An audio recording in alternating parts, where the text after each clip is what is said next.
52 Traders, episode 62. Because most of the days you're gonna lose, and you can't go through life thinking you're a loser half the time. Over the next year, your host Cam Hawkins gets inside the minds of 52 of the world's best traders to find out if he has what it takes to become one of them. Join Cam every week on the 52 Traders podcast or at 52traders.com to learn how to trade like the pros. This podcast is for educational and entertainment purposes only and is not investment, trading, or financial advice of any kind. Trading is very risky and could lose you all of your capital. Any comments about historical performance are not an indication of future results. What's up, traders? Welcome to another installment of the 52 Traders podcast. I'm your host, Cam Hawkins, and today we have Michael Melissinos on the show. Now, before we get into Michael's interview, let's quickly run through some of those reviews that you guys have left for me. So thank you very much for everyone that's leaving reviews. They seem to be coming in thick and fast now, so really appreciate that. Does help the show. Does help get some more traders on here for you guys to get education from. So the first review is from a guy called Snuffles My Slave Name from Australia. Fair enough. Snuffles out there. Right, so the title of his is Keys to the Kingdom. Now, what does he say here? The keys to successful trading are education and consistent execution. Cam's podcast is the source for educating yourself of the trading strategies and finding that strategy that can work for you. Making it work for you is the path to consistent trading. We've got another few in here, but I'm just going to pick this one. They're coming thick and fast now, so I can only pick a couple. So this is ironic. Kickin' Kangaroo from the USA. I thought that guy would have been from Australia. Anyway, Kickin' Kangaroo. What does he say here? Free podcast worth thousands of dollars. Right, here we go. I found this a couple of months ago, and I've just caught up having listened to every episode. Well done, Kickin'.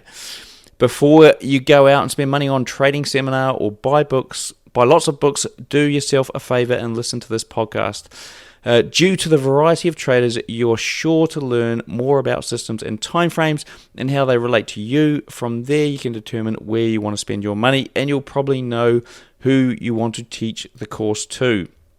Okay, what else does he say here? Honestly, this podcast contains thousands of dollars worth of information. Thanks, Cam, for making it. I do miss the question you asked earlier on the show about the trader's biggest failure. Please consider reintroducing it, so I will consider that, and I am considering it. I like that the show has progressed from emphasizing systems and looks more at process and psychology now. You're doing a great job, and I hope you continue for a long time. So thank you there, Kickin'. So thanks, guys, for posting those reviews. If you are a listener out there who hasn't posted a review yet, please do jump onto iTunes or wherever you're listening to this and post us a review. If it's not on iTunes, then please just flick it through to my email if you want me to read it out on the show. Okay, all right, guys. Right, let's get on with this show today. So, as I mentioned, we've got Michael Melissinos, and he shares a whole bunch of stuff with us. He is a trader who runs a fund, ex-athlete, as he'll talk a little bit about sports in the show, so keep an ear out for that. And trend trading, trend following, friends with one of the turtles. So, let's have it. Okay, welcome, Mike. Thanks for joining me here on the 52 Traders podcast this week. Hey, man, thank you for having me. Not a problem. So, I've already gone through some of your highlights, and I know that's probably just a small part of your story. So, can you tell the listeners a bit more about you personally and what first attracted you to trading? Well, I'd always been an athlete growing up, and that was my, first love, and that was the path I was going on before I got a really bad injury going into college. I played baseball, so broke my leg, and that was pretty much it for my pitching career. But I still had the itch to compete at something, and then kind of went against my gut and went into public accounting right out of school, and wasn't thrilled with that after a couple days, and stayed on 11 months until I can really find something that I was, that I can get onto the trading path somehow. And a friend of mine worked at Bear Stearns, and this was 2007. So I eventually went to work with my friend on his team at Bear Stearns in October 2007, and I had during I guess on the side, after hours, weekends and stuff, I was researching into the trend following stuff and the systematic trading, and came across a couple books, and then started going online, and then reaching out to the traders themselves and checking out their track records, all this stuff. And it kind of just made a lot of sense to me. After a while, I was like, yeah, okay, this all makes sense. So, what's the catch? And then I started getting into, building some Excel strategies, simple stuff, and then thinking about it, and doing some testing. And then I started to figure out, okay, this is why it's so difficult, because of all the, we can get into it later, but all like the psychological aspects. So that really kind of attracted me to it, because I knew if it was a game of discipline, and if it was a game of battle against the wills, then I was going to be fine, because that's my bread and butter. I don't, I thrive on grinding it out, and, doing things that a lot of other people feel are hard. And do you think that might be because of your baseball background? Does that got anything to do with it? Yeah, and maybe just because I'm a sick lunatic with that stuff. I don't know. I get some weird joy off of doing hard tasks and doing well at them. I don't pick the easy stuff for whatever reason. And and I also feel like on another level, I'm I don't know. I'm an only child, so maybe it's like a deep issue I have like with myself, that I never really got to be like, I don't know, like a big brother or something, and like a protector or something. So when I see people that are struggling, in things that are so important, like their money, you need to protect your money, and you need to take care of it. And most people just don't know what they're doing. So I feel like I can play that role very easily. That's mine. That's my sweet spot. And and I think I naturally attracted to that, because one, I get to compete, right? I get to measure myself with a real clear scoreboard, and I also get to do it for people that probably shouldn't be trying it themselves or don't want to do it. And it was just a win-win-win.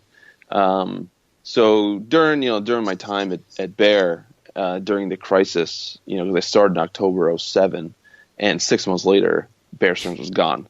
And I was 23 years old, so I was like, bright-eyed, bushy-tailed, and then see this happen, and to see a lot of people that I, had become friends with and looked up to, and lose a ton of money, and not really understand why, and then I'm putting together the questions in my head, like, do you guys even know about what adaptive like trend following is? Because this would save you.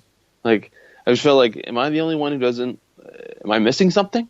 And most of the people just didn't even know what it was. And I'm sitting there like, I don't know if I'm onto something, and I just had all these questions. But then to see it happen again in the fall of 2008, because Bear went down in March of 2008, and then fall of 2008, several months later, to see it happen again, on a much bigger scale was the second big light bulb.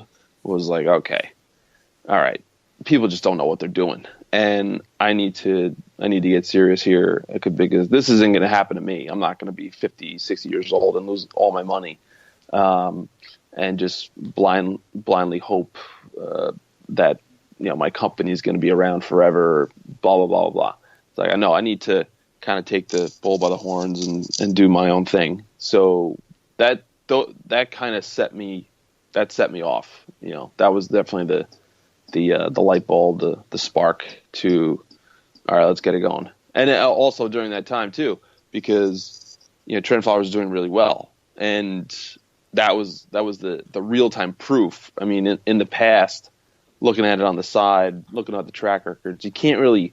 You could see, like, oh, okay, you guys did well. Okay, okay, but until you live through it, you can't really feel it. You can't really get like a real true appreciation for it. So to see it work in real time, that was like, oh yeah, okay, now I get it. I'm sold, and so that helped too. Yeah. And so you mentioned adaptive trend following. I mean, I for one am not 100% sure as to what adaptive trend following is. Can you give us a quick overview? Okay, so that was the first part of the show. Now, to hear the full episode, the best bits, join the family at 52traders.com. They usually go for about 45 minutes to an hour long, and trust me, these shows are great. They give us so much insight. Now, if you want to get there quickly, all you need to do is jump into the show description on your phone, and there's a link taking you directly to 52traders.com, where you can join the family over there and listen to the full episode. Now, in the rest of the show, I cover off what my traders do differently from the rest of us. So what is it that they're doing that we're not doing? What their typical trading day looks like, what they would do if they had a day job now and wanted to trade for a living, their preferred trading strategy, so actually how does it work? What we should be educating ourselves on when we're looking at a price chart, so what indicators we should use, what price levels, what chart patterns, all those sorts of things. Also, we touch on fundamentals as well, so how do we use news to our advantage? Trading psychology, tips, tricks, techniques, we go through those.